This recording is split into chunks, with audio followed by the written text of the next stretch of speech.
Halo teman-teman, perkenalkan saya Nabila Firly dengan NIM 200290066. Baiklah, di sini saya akan menjelaskan bagaimana penyelesaian dari soal nomor 3 dan saya akan membantu teman-teman dari awal dan insya Allah teman-teman akan mengerti dengan penjelasan saya. Oleh karena itu, saya memohon teman-teman untuk memperhatikan video saya dengan seksama. Oke, soalnya yaitu diketahui sebuah perusahaan dengan informasi sebagai berikut. Nah, yang pertama informasinya ada perusahaan terbagi atas beberapa departemen.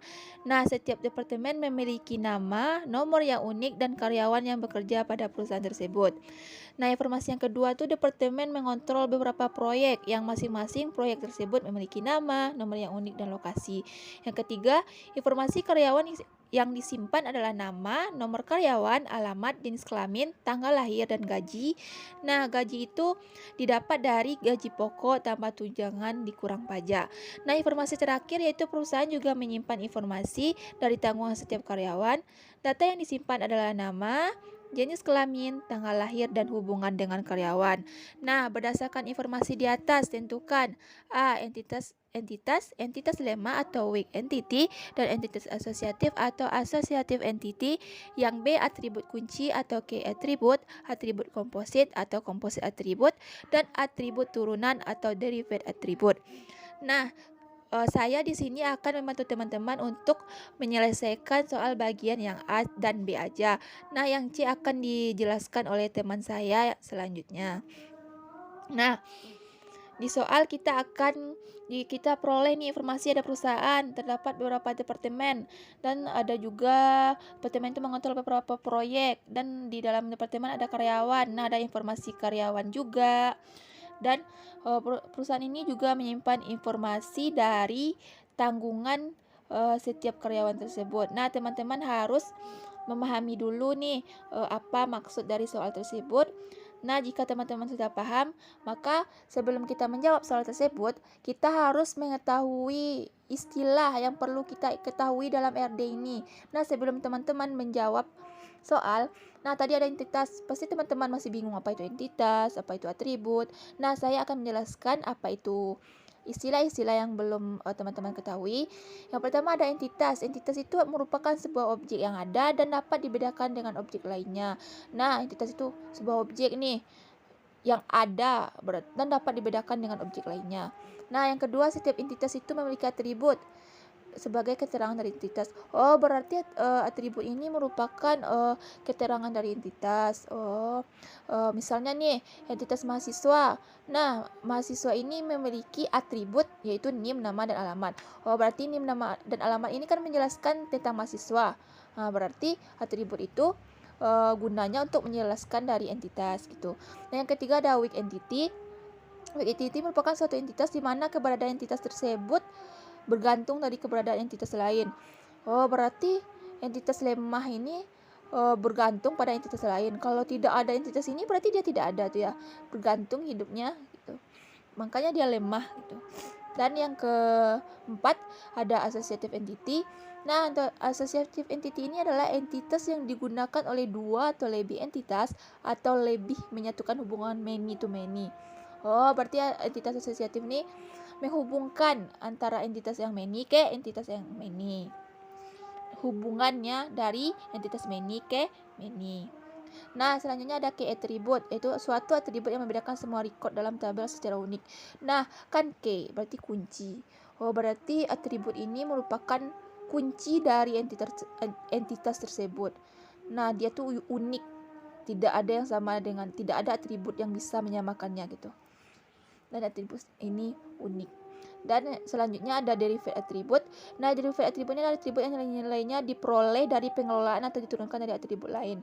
Oh, berarti ini atribut ini diperoleh dari atribut lainnya. Berarti ini merupakan turunan dari atribut lain.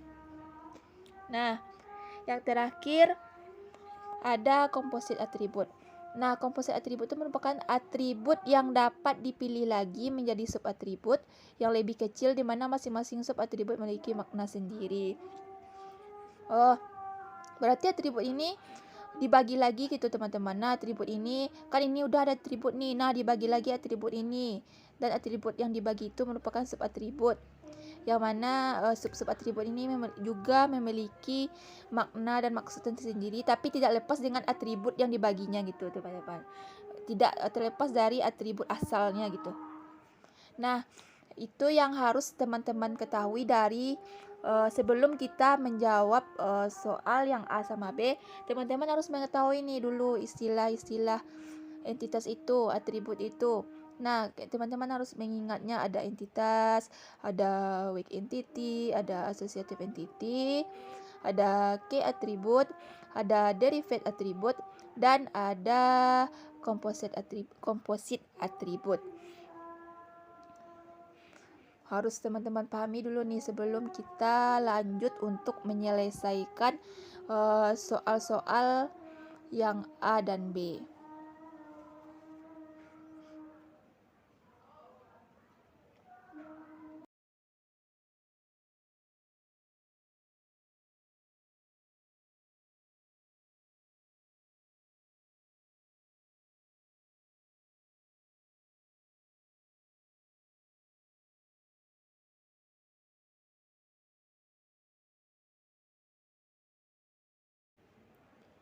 Nah, baik, kita akan masuk ke penyelesaian dari soal A dan B.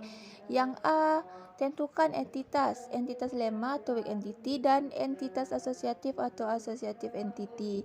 Nah, saya akan memberitahu teman-teman bahwa tadi kita tahu entitas itu merupakan sebuah objek yang ada dan dapat dibedakan dengan objek lainnya. Nah, dan simbolnya yaitu ada simbol entitas itu merupakan persegi panjang. Nah, teman-teman bisa menekan shape di menu insert. Nah, di sini ada persegi dan dibentuk persegi panjang. Nah, ini merupakan simbol dari entitas. Dan di dalamnya akan dibuat nama entitas.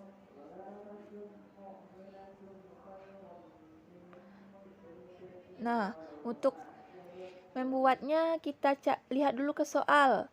Entitasnya apa aja? Kita lihat. Entitas tadi ada sebuah objek yang ada, berarti di soal ini kita lihat ada departemen, ada karyawan, ada proyek, ada tanggungan. Kalau perusahaan ini kan usaha besarnya gitu, lingkup cakupan besarnya, dan nanti ada tercakup di dalamnya entitas-entitas dan atribut-atribut. Nah, di sini kita dapat entitas itu ada departemen, ada proyek, ada karyawan, dan ada tanggungan.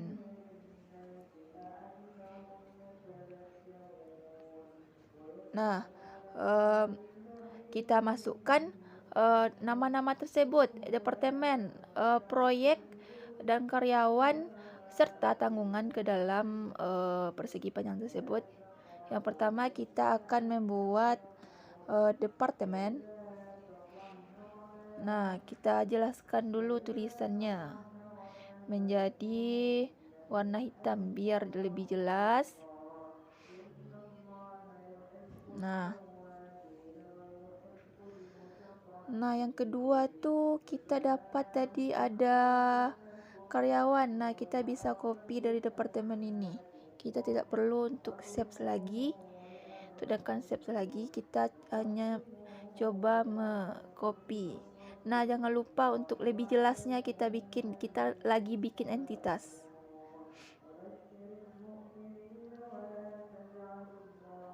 Nah, kita rapikan dulu biar cantik dan teman-teman lebih mengerti. Nah, kita copy dan kita paste. Nah, kita ubah nama departemen dengan karyawan. Tadi kita dapat entitas yang kedua yaitu karyawan. Nah, dibuat karyawan.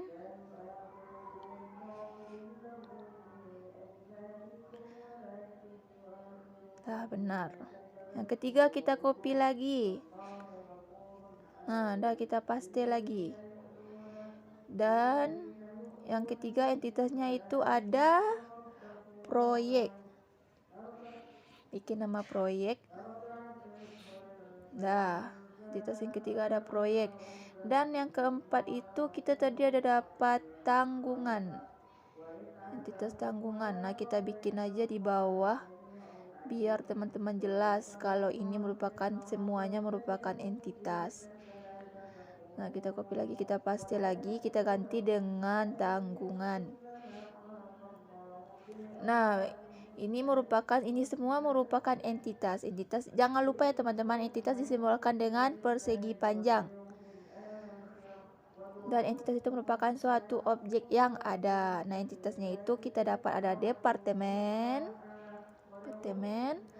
ada karyawan, ada proyek, dan ada tanggungan. Nah, pinter.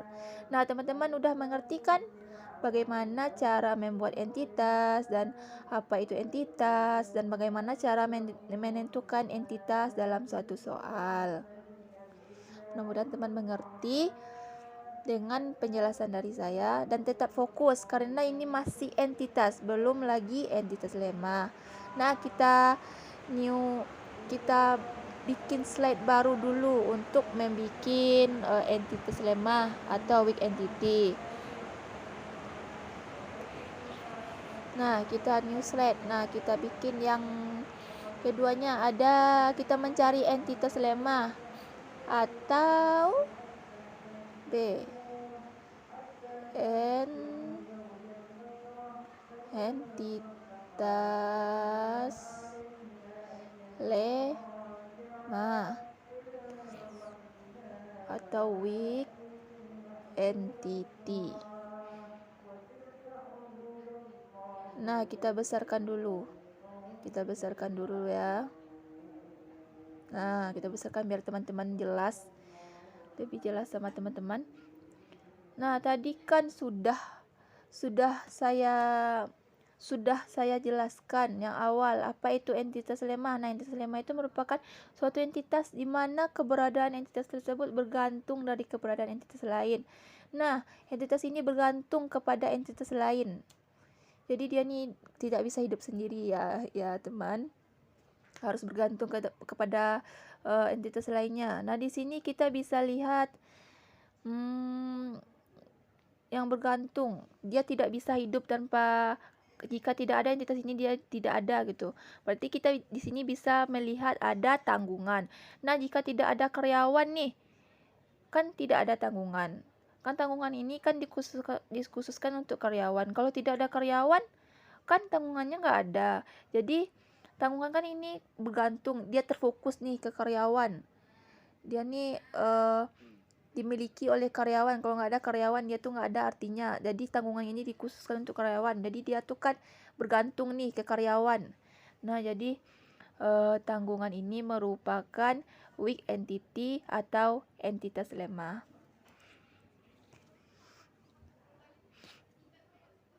Ingat ya teman-teman, kalau weak entity itu keberadaan entitas tersebut bergantung dari keberadaan entitas lain. Nah, dia disimbolkan dengan persegi panjangnya tuh ada 2 tapi didempet gitu. Yang pertama dibikin persegi panjang dulu, terus yang kedua dempet lagi dengan persegi panjang. Ayo saya jelaskan, diperhatikan videonya kayak ini. Nah, ini kan udah terdapat 2 persegi panjang nih. Nah, yang untuk persegi panjang di bawah kita lebarkan sedikit, dan yang untuk persegi panjang yang kedua kita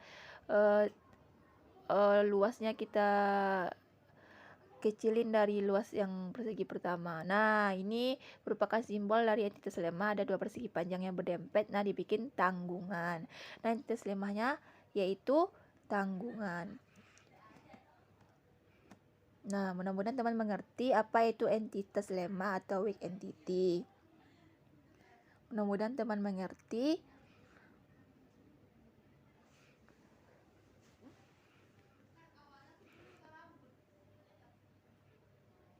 Mudah-mudahan teman mengerti dengan bagaimana cara menentukan entitas lemma dari suatu soal. Pokoknya kita cari dulu entitasnya apa yang ada pada soal, cari-cari entitasnya. Nah, kalau ada entitas yang dia tuh bergantung pada entitas lain, dia tuh tidak bisa tidak bisa berdiri sendiri tanpa entitas lain. Nah, itu merupakan entitas lemah. Dan baik, kita akan membahas soal selanjutnya, yaitu entitas asosiatif atau associative entity atau associative entity. Nah, tadi kan sudah saya jelaskan kalau associative entity itu merupakan entitas yang digunakan oleh dua atau lebih entitas atau lebih menyatukan hubungan many to many. Jadi ini ada entitas nih satu, dan ini juga ada entitasnya satu lagi. Tapi hubungannya tuh many to many gitu. Jadi entitas satu ini many dan entitas satunya ini many juga gitu. Dia mencakup banyak gitu, dan entitas ini juga mencakup banyak. Jadi hubungannya itu banyak ke banyak. Nah, kita lihat nih di soal. Dia tuh many to many, banyak ke banyak. Perusahaannya cuma ada satu, nggak ada.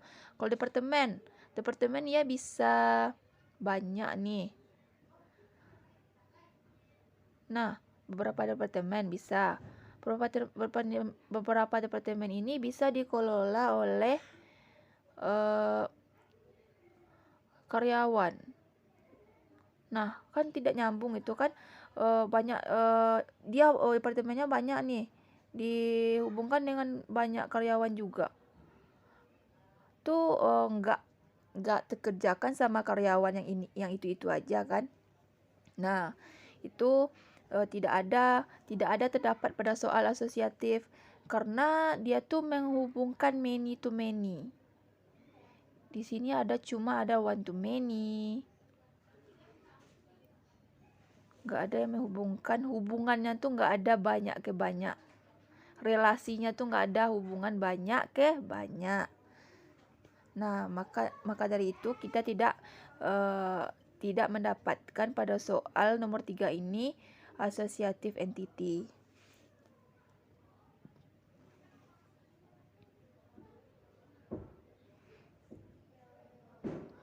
Nah, kita bikin strip. Nah, karena tidak ada, kita bikin strip atau tidak ada. Nah, kita cari yang soal yang B lagi. Ada atribut kunci atau key atribut komposit atau komposit atribut, dan atribut turunan atau derivate atribut. Nah, atribut yang pertama. Nah, atribut yang pertama yaitu atribut kunci atau key atribut. Nah, kita rapikan dulu. Tadi sebelum kita membahas soal-soal ini, saya sudah menjelaskan bahwa atribut kunci itu merupakan suatu atribut yang membedakan semua record dalam tabel secara unik. Berarti maksudnya tuh atributnya ini unik. Dia tuh menjelaskan entitas, tapi dia tuh unik kayak kunci dari entitas tersebut. Nah, kita lihat pada soal nih. Tadi ada entitasnya kita dapati, ada departemen, ada proyek, ada karyawan, ada perusahaan. Yang pertama kita lihat nih departemen. Departemen itu ada atributnya tuh ada nama, nomor yang unik, dan karyawan yang bekerja pada perusahaan tersebut. Nah, coba teman-teman pikir di 3 atribut ini apakah ada yang unik menurut teman-teman? Kayak nama tuh bisa jadi departemen ini ada departemennya memiliki nama yang sama, berarti tidak unik. Nah, ini ada karyawan. Yang karyawan pasti apa uniknya karyawan? Karyawan itu sama semua kan? Yang karyawan itu merupakan kan yang kerja di perusahaan, tidak ada yang unik. Nah, ada nomor yang unik. Nomor departemen. Kan setahu kita nih, departemen ini nomornya tuh kan berbeda-beda. Kalau sama kan nanti kita nih mau mengirim uang nih ke departemen ini, rupanya namanya sama kan, bisa gawat. Nah, jadi di sini kita mendapatkan atribut kuncinya itu nomor yang unik. Nah, begitu juga selanjutnya ada entitas. proyek. Nah, di sini juga kita mendapatkan ada nomor yang unik, berarti dalam proyek itu juga kita mendapatkan atribut kunci nomor yang unik. Nah, kita bikin yang pertama dulu yang kita dapatkan tadi dulu, departemen. Nah, kita bikin entitasnya dulu, yaitu entitas departemen dengan persegi panjang. Kita bikin departemennya.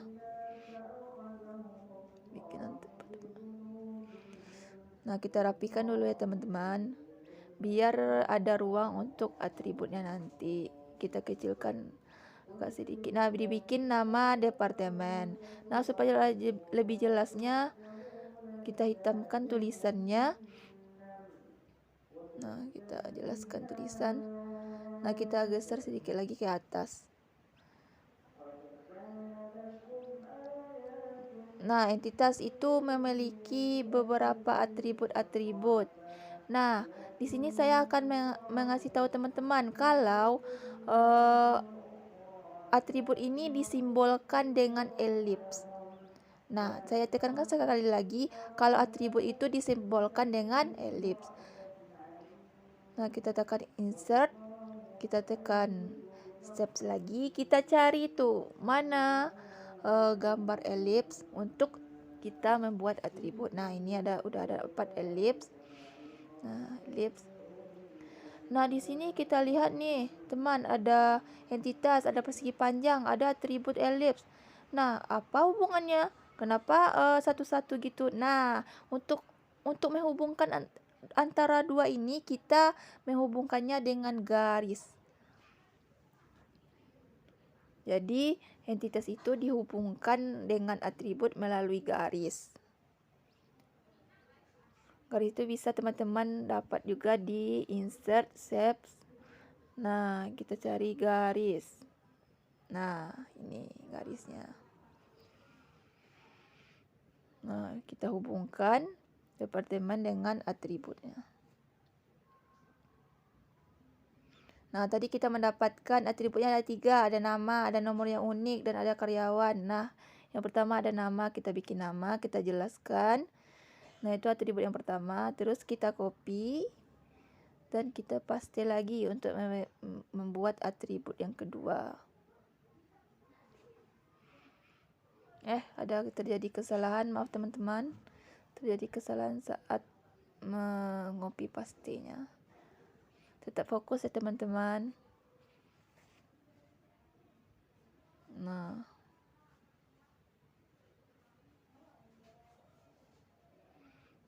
bentar ya teman-teman, agak terjadi lag. Ini atribut yang kedua, kita tukar namanya menjadi nomor yang unik, atau bisa juga kita bikin dengan nomor. Nah, tadi kita kan nomor ini atribut kunci. Nah, untuk membedakannya dengan atribut lainnya, nah nomor ini kata-katanya kita garis bawahi. Jangan lupa ya teman-teman, kalau atribut kunci ini kata-katanya itu kita garis bawahi untuk membedakannya dengan atribut lainnya. Nah, udah di garis bawahi. Nah, kita hubungkan lagi menggunakan garis antara entitas departemen dengan atribut kunci biar nampak hubungannya. Nah, udah. Dan yang ketiga tadi kita mendapatkan atributnya karyawan. Nah, kita copy paste lagi nih elipsnya. Elipsnya dan garisnya kita copy paste untuk membuat atribut karyawan. Nah, kita jangan lupa ya teman-teman, pas teman-teman bikinnya, teman-teman rapikan dulu. Usahakan merapikannya. Nah, ini atribut yang ketiga, yaitu karyawan. Dengan karyawan. Nah, pada departemen kita mendapatkan 3 atribut, ada nama, ada nomor, dan ada karyawan. Dan terdapat atribut kunci, yaitu nomor. Karena tidak ada yang sama antara nomor departemen 1 dengan departemen yang lainnya. Dan yang kedua, yaitu entitas kita ada proyek. Kita bikin slide baru dulu untuk bikin atribut kunci dari entitas yang kedua kita, yaitu proyek. Nah, kita rapikan dulu. Kita hapus dulu klik to add title-nya dulu. Nah, kita bikin entitas proyeknya dulu. Dengan simbolnya jangan lupa persegi panjang. Nah, bikin proyek.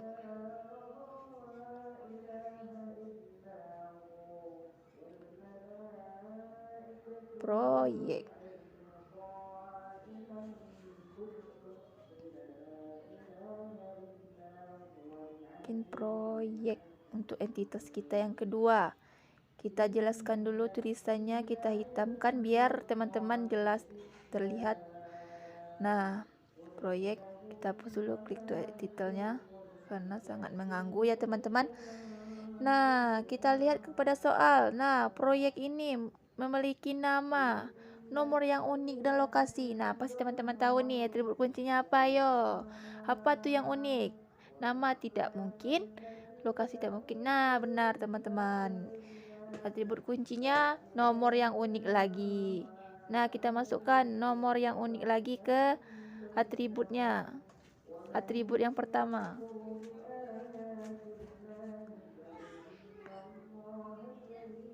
Nah, ada nomor yang unik. Bagus teman-teman, udah mulai mengerti ya teman-teman apa itu atribut kunci. Nah, jangan lupa atribut itu disimbolkan dengan elips. Dan antara entitas dengan atribut dihubungkan dengan garis.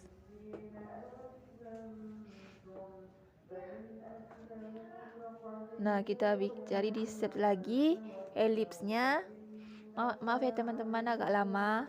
Biar kita pelan-pelan asal teman-teman mengerti. Mudah-mudahan teman mengerti dengan apa yang saya jelaskan. Nah, tadi kita mendapatkan ada 3 atribut nih di proyek. Ada nama, ada nomor, ada lokasi. Nah, pertama nama kita jelaskan. Nah, terus kita bikin lagi garis untuk menghubungkan atribut yang kedua. Dan kita bikin lagi elips untuk tempat atribut yang kedua, yaitu nomor.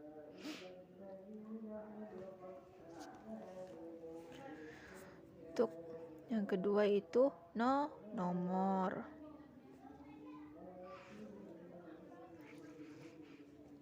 Nah, garisnya udah. Terus elipsnya lagi kita copy paste aja dari atribut yang pertama. Kita tukar namanya menjadi nomor. Dan ingat lagi teman-teman, untuk membedakannya dengan atribut lainnya, kita garis bawah kata-katanya, yaitu nomor itu kita garis bawahi.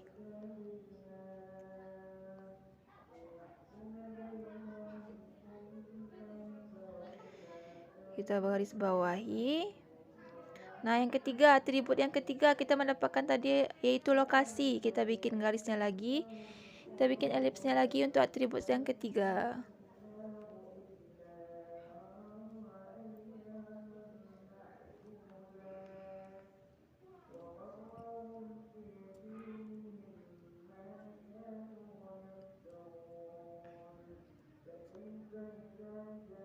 Nah, ini sudah tinggal diganti namanya menjadi lokasi.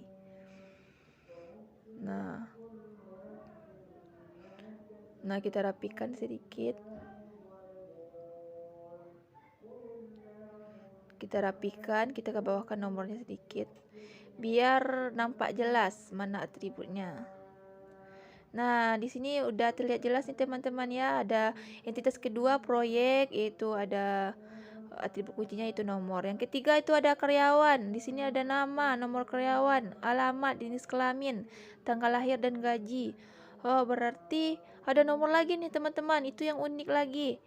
ada nomor karyawan lagi, alamat pasti ada yang sama kan, jenis kelamin ada perempuan laki-laki, nggak mungkin unik, dan tanggal lahir pasti juga ada yang sama. Gaji apalagi, pasti ada sama gajinya. Berarti kita mendapatkan atribut kunci dari entitas karyawan yaitu nomor lagi, yaitu nomor karyawan untuk atribut kunci dari entitas karyawan. Nah, kita bikin lagi nih persegi panjang untuk entitas karyawan. Kita ganti lagi karyawan.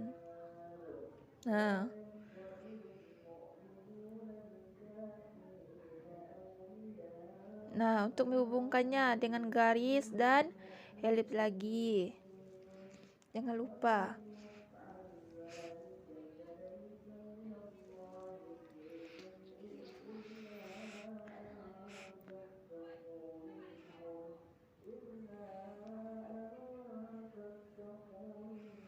Nah, tadi kita mendapatkan atribut-atributnya, ada nama, nomor, alamat, jenis kelamin. Nah, yang pertama itu ada nama. Nah, atribut yang kedua kita bikin lagi garisnya untuk menghubungkan antara entitas dengan atribut. Atribut yang kedua tadi ada nomor yang unik. Berarti ini merupakan atribut kunci, benar. Nomor.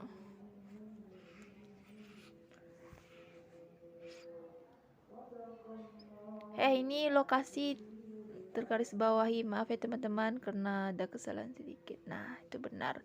Dan nampak pada teman-teman di proyek itu hanya ada satu yang digaris bawahi, yaitu nomor. Itu merupakan atribut kunci. Maaf ada kesalahan tadi teman-teman. Nah, kita lanjut lagi nih ke karyawan. Tadi ada nama, nomor. Nah, nomornya digaris bawahi karena itu merupakan atribut kunci.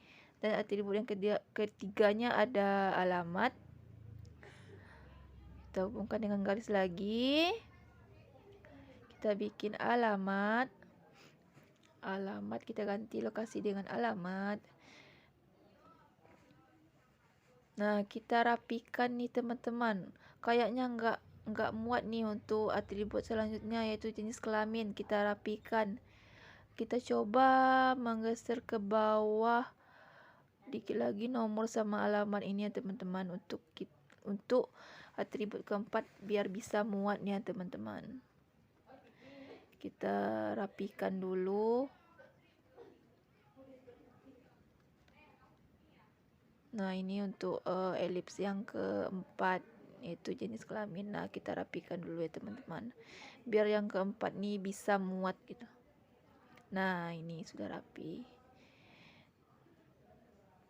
Nah, ini merupakan untuk atribut jenis kelamin. Bentar ya, kita tambah garis dulu untuk menghubungkan karyawan dengan alamat.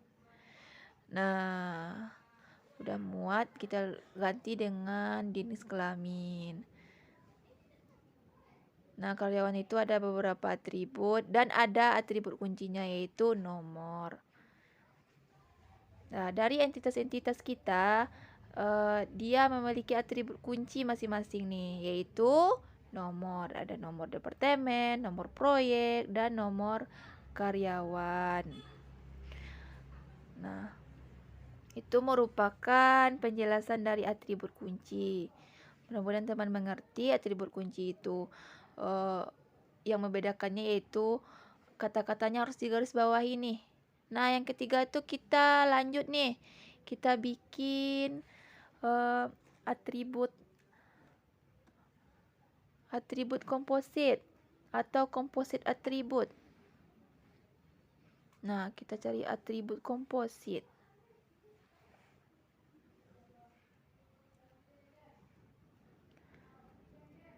Selanjutnya atribut komposit. Sebentar ya teman-teman, kita rapikan dulu biar teman-teman jelas, biar terstruktur. Ntar kita kecilin tulisannya. Nah, atribut komposit.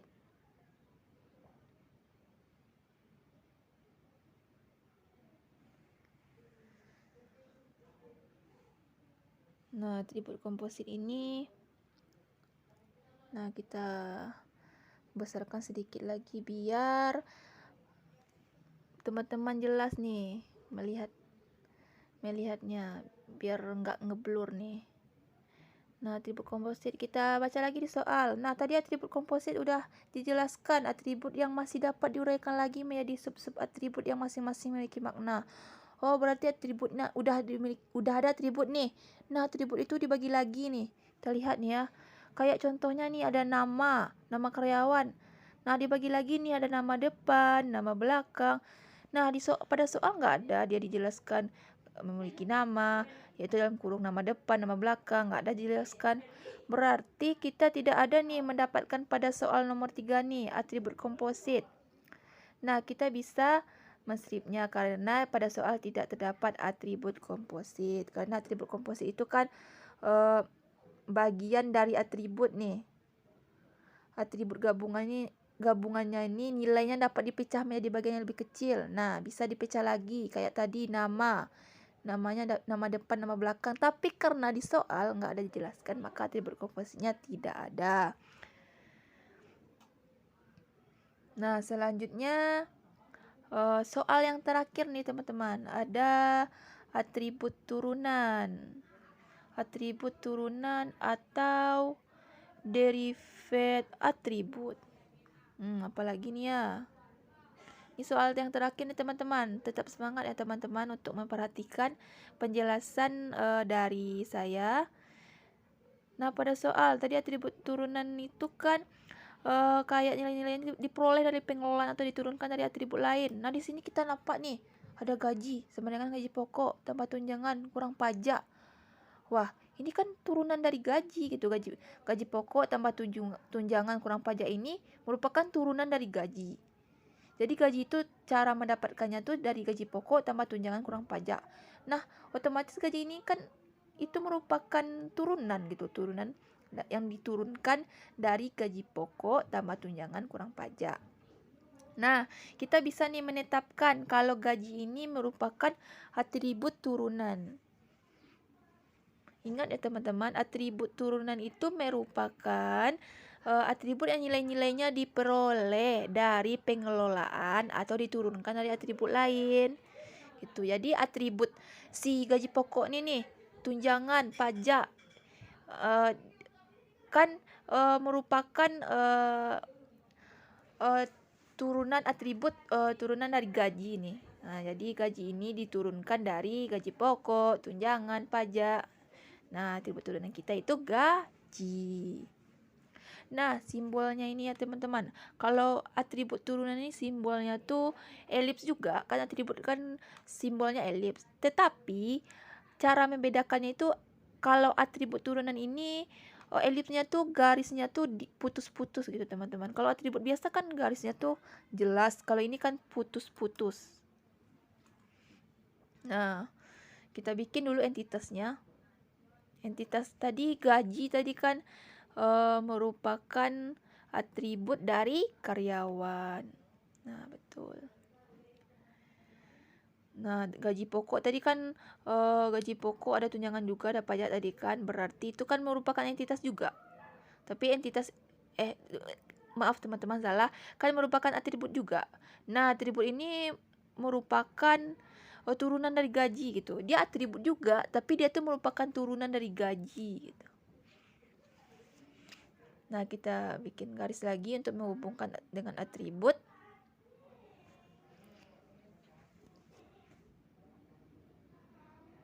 Nah, kita insert lagi.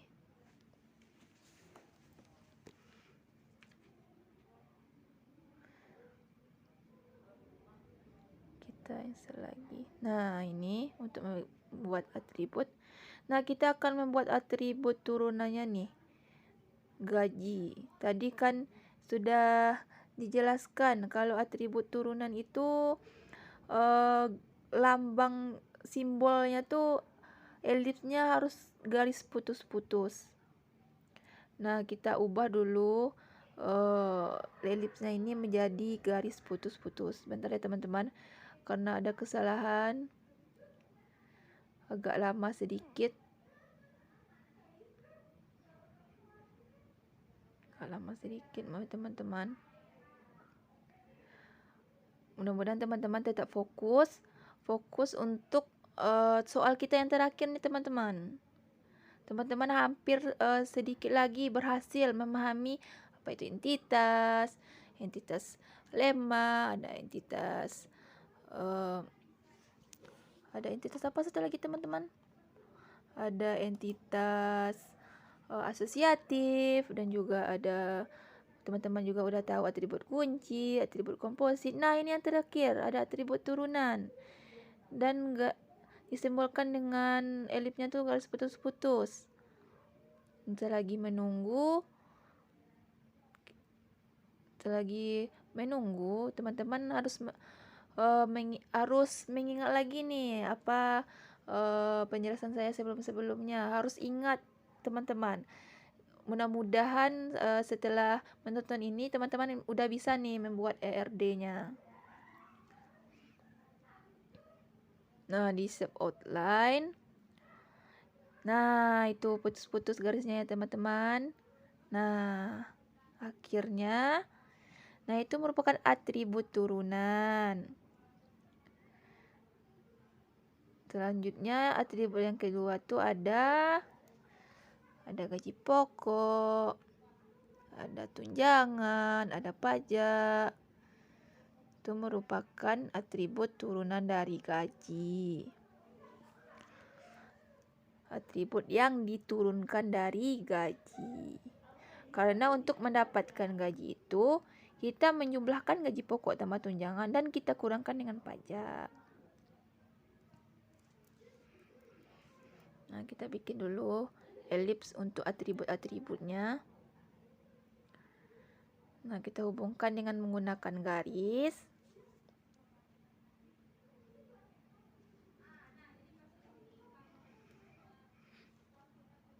Nah, atribut yang ketiga dan atribut yang keempat. Yang kedua tuh ada gaji pokok. Nah, kita hitamkan tulisannya biar lebih jelas. Dan yang ketiga ada tunjangan. Kita jelaskan lagi, kita hitamkan lagi biar lebih jelas. Dan yang terakhir ada pajak. Nah, ini semua merupakan atribut-atribut dari karyawan. Dan gaji pokok, tunjangan, dan pajak merupakan atribut yang diturunkan dari gaji. Yang merupakan gaji itu merupakan atribut turunan. Nah, segitu penjelasan dari saya.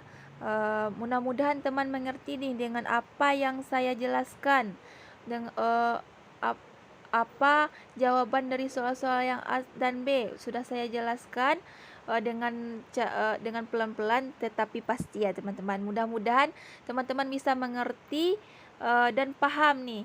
Dan ini merupakan awal atau dasar dalam membuat ER diagram. Jangan lupa dan mudah-mudahan, dan jangan lupa belajar. Terima kasih teman-teman.